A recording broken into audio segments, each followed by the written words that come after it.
இந்த சேமியா உப்புமாவை பாருங்களா, பார்க்கவே எவ்வளோ ஒரு சூப்பராக இருக்குது பாருங்கள். எந்த அளவுக்கு நல்லா உதிரி உதிரியாக இருக்குது பாருங்களா.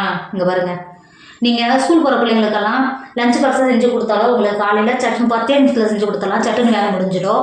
டேஸ்ட்டும் அந்த அளவுக்கு நல்லா சூப்பராக இருக்கும். நம்ம வெஜிடபிள் தேங்காய்லாம் சேர்த்துக்கிறதுனால உடம்புக்கு ரொம்ப ரொம்ப ஆரோக்கியம். உங்கள் வீட்டில் இருக்கிற குட்டீஸுக்கெல்லாம் காயெல்லாம் விரும்பி சாப்பிட மாட்டேங்கிறாங்க அப்படின்னு சொன்னால் இந்த மாதிரி சேமியா செஞ்சு கொடுங்களா. டேஸ்ட் அந்தளவுக்கு சூப்பராக இருக்கும், அவங்க விரும்பி சாப்பிடுவாங்க.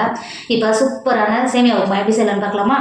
Hi friends, welcome to Kerala சமையல். கேரளா சமையலில் சேமியா உப்புமா தான் செய்ய போகிறோம். வாங்க எப்படி செய்யலான்னு பார்க்கலாம். சேமியா உப்புமா பண்ணுறதுக்கு அடுப்பில் ஒரு கடாய் வச்சுக்கோங்க. 2 டேபிள் ஸ்பூன் எண்ணெய் சேர்த்துக்கோங்க. எண்ணெய் சேர்த்து எண்ணெய் நல்லா சூடாகிடுச்சு. இந்த ஸ்டேஜில் 1/2 டேபிள் ஸ்பூன் கடுகு சேர்த்துக்கோங்க. அது கூடவே 1/2 டேபிள் ஸ்பூன் உளுத்தம்பருப்பு சேர்த்துக்கோங்க. கடுகு உளுத்தம்பருப்பு நல்லா பொரிஞ்சு வந்துருச்சு. இந்த 2 பச்சை மிளகாயை நல்லா பொடியாக கட் பண்ணி வச்சுருக்கேன், உள்ளே சேர்த்து கொடுத்துக்கோங்க. அது கூடவே 10 பல்லு பூண்டை பொடியாக கட் பண்ணி வச்சுருக்கேன், உள்ளே சேர்த்து கொடுத்துக்கோங்க. சேர்த்துட்டு ஒரு 2 செகண்ட் நல்லா வதக்கிக்கோங்க. நல்லா வதக்கி கொடுத்துட்டு மீடியம் சைஸ் வெங்காயத்தை பொடியாக கட் பண்ணி வச்சுருக்கேன், உள்ளே சேர்த்து கொடுத்துக்கோங்க. நம்ம சேமியாவுக்கு மட்டும்தான் உப்பு சேர்த்துருக்கோம். 1/2 டேபிள் ஸ்பூன் உப்பு சேர்த்துக்கோங்க. சேர்த்துட்டு வெங்காயத்தை ஒரு 10 நிமிஷத்துக்கு வதக்கிக்கோங்க. வெங்காயம் சேர்த்து நல்லா 10 நிமிஷம் ஆகிடுச்சு. வெங்காயம் நல்லா வதங்கி வந்திருக்கு. இந்த அளவுக்கு வதங்கினாவே போதும். இப்போ பொடியாக கட் பண்ணி வச்சுருக்கிறேன் ஒரு கைப்பிடி அளவு கேரட்டை உள்ளே சேர்த்துக்கோங்க. அது கூடவே 1/4 கப்பு பீன்ஸு கட் பண்ணி வச்சுருக்கேன், இப்போ பீன்ஸையும் உள்ளே சேர்த்துக்கோங்க. பீன்ஸை சேர்த்து கொடுத்துட்டு அது கூடவே ஒரு 1/4 கப் பச்சை பட்டாணி எடுத்து வச்சுருக்கேன், இப்போ உள்ளே சேர்த்துக்கோங்க. சேர்த்து கொடுத்துட்டு அது கூடவே ஒரு கைப்பிடி அளவு தேங்காய் சேர்த்துக்கோங்க. தேங்காய் சேர்த்து பண்ணும்போது இதோட டேஸ்ட் நல்லா சூப்பராக இருக்கும். சேர்த்துட்டு எல்லாம் சேர்த்து வதக்கிக்கோங்க.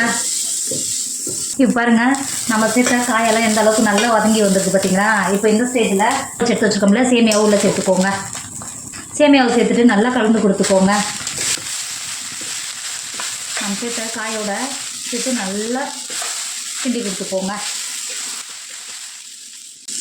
இந்த அளவுக்கு நல்லா கிண்டி கொடுத்துட்டு திரும்பவும் ஒரு கைப்பிடி அளவு தேங்காய் துருவி சேர்த்துக்கோங்க.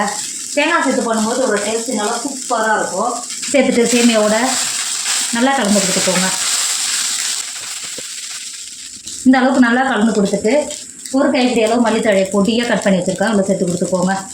சேர்த்துட்டு நல்லா கிண்டி இந்த அளவுக்கு நல்லா கிண்டி கொடுத்துட்டு வேறு ஒரு பிளேட்டுக்கு மாற்றிக்கோங்க. நம்மளோட சேமியா உப்புமா சூப்பராக ரெடி ஆகிடுச்சு. இதோட டேஸ்ட் அந்த அளவுக்கு சூப்பராக இருக்கும். நம்ம இதில் தேங்காய் வெஜிடபிள்லாம் சேர்த்துக்கிறதுனால உடம்புக்கு ரொம்ப ரொம்ப ஹெல்த்து. ஸ்கூல் போகிற பிள்ளைங்களுக்கு லஞ்ச் பாக்ஸாக செஞ்சு கொடுத்தாலும் அவங்க விரும்பி சாப்பிடுவாங்க. காலையில் உங்களுக்கு சட்டன் கிச்சனில் வேலை முடிஞ்சிடும். அந்த அளவுக்கு சட்டன் ரெடி பண்ணிடலாம். டேஸ்ட்டும் அந்த அளவுக்கு சூப்பராக இருக்கும். கண்டிப்பாக நீங்களும் ட்ரை பண்ணுங்கள். என்னோட வீடியோ உங்களுக்கு பிடிச்சிருந்தா உங்கள் ஃப்ரெண்டு உங்கள் ஃபேமிலிக்கு ஷேர் பண்ணுங்கள். மறக்காமல் கேரளா சமையலை சப்ஸ்கிரைப் பண்ணிக்கோங்க. தேங்க்யூ.